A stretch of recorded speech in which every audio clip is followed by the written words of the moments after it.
here on July 10th, and I got some pretty interesting news for you today, so let's get to it. First and foremost, happy birthday to the one and only Nikola Tesla. He was born on this day in 1856. He would have been 161 years old today, and we all know he probably would have lived that long, being the Jedi Master that he is. And let's be real, if Nikola Tesla's papers weren't swiped up by the FBI when he died in his apartment in the 1940s, we would have a completely transformed civilization right now. And what's really funny is a lot of people get that. I actually had my grandpa say to me the other day, he goes, "I hear you're into Nikola Tesla. Did you know that he found out how to transmit electricity wirelessly?" And I'm like, yes, absolutely. I am so happy that you said that. But it's as if people don't understand the implications of these kinds of things, of the sciences that Nikola Tesla was working on and a lot of the other people around that time were working on as well. So we could have had a completely revolutionized society for over 100 years now, but we don't. So we really need to hound home in people who are beginning to question, right, who are at that very superficial level, how deep it all really goes. So anyway, happy birthday to Nikola Tesla, and let's get into some of the really interesting news stories I have for you today in regards to solar system changes and crop circles too. So what's cooler than crop circles? I don't know, I freaking love them. But first and foremost, the earthquake that hit Montana. A 5.8 earthquake hit Lincoln, Montana on July 5th, and side note, big synchronicity in my life, just a couple days ago I found out that I am some super distant relative of Abraham Lincoln. And where does all of my family pretty much live? They live in Montana. So right when I'd find out that I'm some super distant relative of Abraham Lincoln, an earthquake hits Lincoln, Montana, where a bunch of my family lives. So big synchronicity that I wanted to share with you guys. But this earthquake hit Montana, very weird place. So there's no fault lines that are even close to where this earthquake hit. And it was a huge earthquake for the region, almost a 6-pointer on the Richter scale, and it was very shallow. So it was a very strong earthquake. And again, this is just evidence of a lot of the tension that's going on, both spiritually and physically on this planet. And what's really interesting to note is that soon after this earthquake happened, the water geysers in nearby Yellowstone National Park started spewing out lava for the first time ever.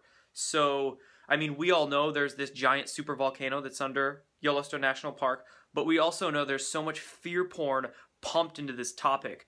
Now, I'm not putting any fear into you guys by saying this.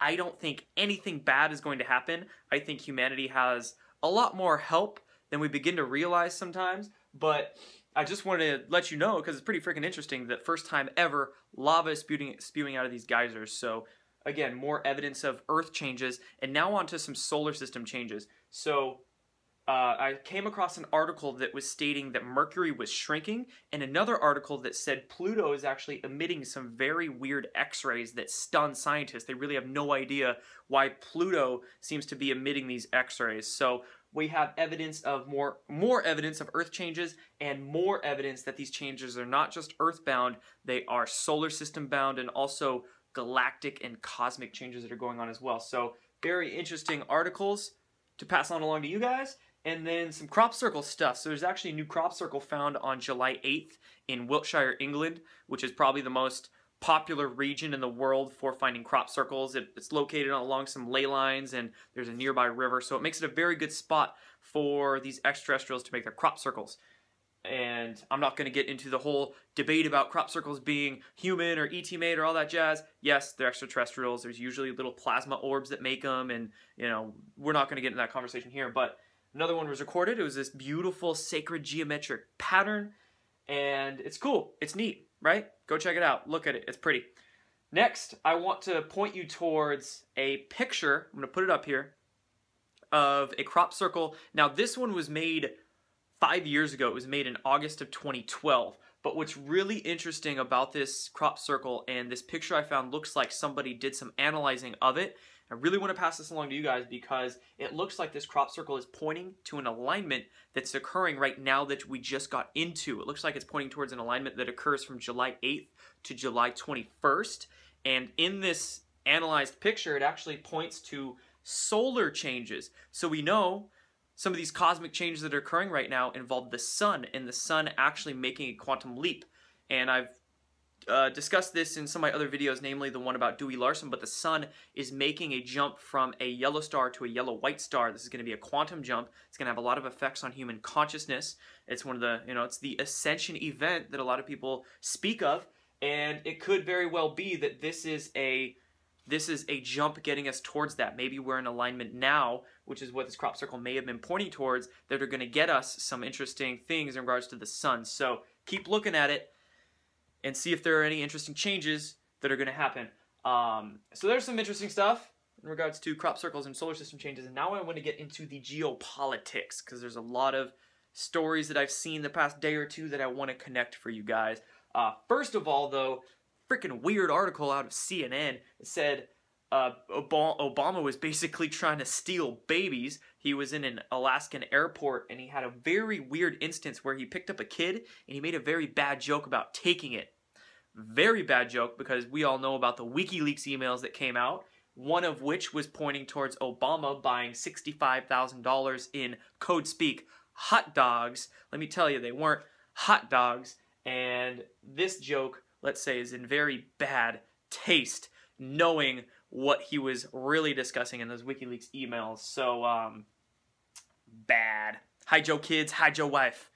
Next, Trump tweets, Comey leaked classified intel, which was huge, because very soon after this, what I saw in the mainstream media is they started flooding with Donald Trump Jr. trying to get in cahoots with Russia stories, right? We saw that kind of blow up today, and this was not long after Trump made that tweet, so it looks like the corporate media was definitely trying to cover their ass, trying to distract with all of these other stories coming out. So, in regards to the mainstream media land, if you stub your toe, it's Russia. Spill your drink, it's Russia. Can't get a girlfriend, it's Russia. So, Donald Trump Jr. talks to Russia, oh my gosh, the world's ending. So they're trying to, again, beat that dead horse. Who knows how dead this horse is now. But that's what I noticed after Trump made that tweet. But we'll see what kind of fallout happens from this tweet as well. If he's claiming Comey leaked classified intel, well, man, that some things might be happening soon. Again, Trump has been tweeting a lot of weird things lately. He's been tweeting Podesta, Comey, so maybe we are actually going to see some things happen very shortly here. Again, I'm always hoping for the best, but expecting the worst. Actually, I don't expect the worst. I expect the best, because that's exactly what I'm hoping for. So let's get that straight there. And why is this big? Or why is this Russia story big? Well, again, remember, Russia or Putin and Trump, I should say, are looking at working together, actually, for the cybersecurity measure. Remember, they agreed to that at their G20 meeting. Well, John McCain and Lindsey Graham, two of the top Republicans in American office right now, said that they're against an alliance. Why would you be against unity, man? Why would you be against working together? Well, because of this reason here. And this was a very interesting article that I saw in actually The Hill, which is a Washington, D.C. mainstream media outlet. They actually ran an article that said Trump can leave his mark by decimating human trafficking. Whoa! That was posted in the mainstream media. So you literally can't doubt anymore that they are really trying to seed our consciousness with stories about certain things that are going to come out with disclosure. One of those things is nasty, nasty things the elite have done. The elite like John McCain and Lindsey Graham, who are balls deep, for lack of a worse pun there, in human trafficking and pedophilia stuff. So of course they're going to beat this dead horse. They're going to try to get war with Russia and get the U.S., distracted with another war to hide their crimes, right? Their crimes are coming out. A lot of people are realizing disclosure is occurring by everybody talking about all this stuff they've hidden from us. Well, they're running scared. Let me tell you, have you looked at McCain lately? Dude looks like a skeleton, looks like Skeletor, man.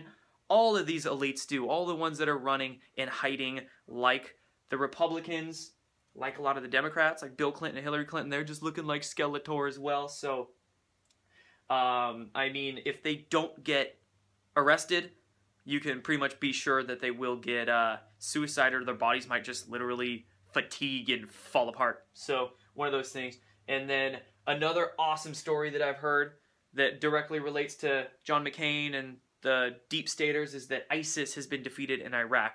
ISIS being the deep state's proxy army. So what I wrote here, the deep state pedo-elites are literally running scared. They're at their end, and it is both Democrats and Republicans. Trump, right? The Podesta and Clinton, they calling Trump a whack job. These guys are anti-Trump, and that's because they're all involved, both Democrats and Republicans, in the nasty, nasty stuff like trafficking and pedophilia and all of that jazz. So they're at their end. They can't run, they can't hide, so we are very close. So get yourself prepared. Get yourself prepared to speak about these things to your friends and family as well, because that's what's important. And lastly, after all that news, I just want to say I have a website coming soon. My own website, jordansather.com and destroyingtheillusion.com will be up very shortly, so I'm excited for those. Some big announcements that I'll have shortly as well, not long after that. Big announcements on projects I'm working on and things I'm doing, so stay tuned for that. But one announcement I do want to make today is that on July 28th, I will be I will be a part of an online seminar that will be hosted by Elizabeth Wood. She calls it her New Earth Conversation. She invited me to be on this webinar with her, and I agreed. We're going to talk about some awesome things. It's a $9 sign-up fee, but there will be, we're going to discuss a lot of topics for a couple hours and have a live Q&A session at the end. We're going to discuss things like full disclosure, like all of this information coming out, and we're going to piece it together. We're going to talk about dissolving the matrix and how to actually heal the modern masculine. So those are some things that I've been researching a lot lately. She has a very scientific mind, so we're definitely going to delve into some psychology topics. We'll definitely delve into some physics and a lot of other things that are happening at this time. So make sure you sign up for that. I'm going to put the link down below. It's only $9. You can support me and get some good content and some good feedback, and I'll answer some of your questions in that live Q&A we're going to do with this as well. So check that out. If you want to sign up, go for it. You'll get some extra FaceTime with me. Check for that website. It's coming soon. I'll definitely make a video when that's up and some big announcements. So have a wonderful day. Peace out.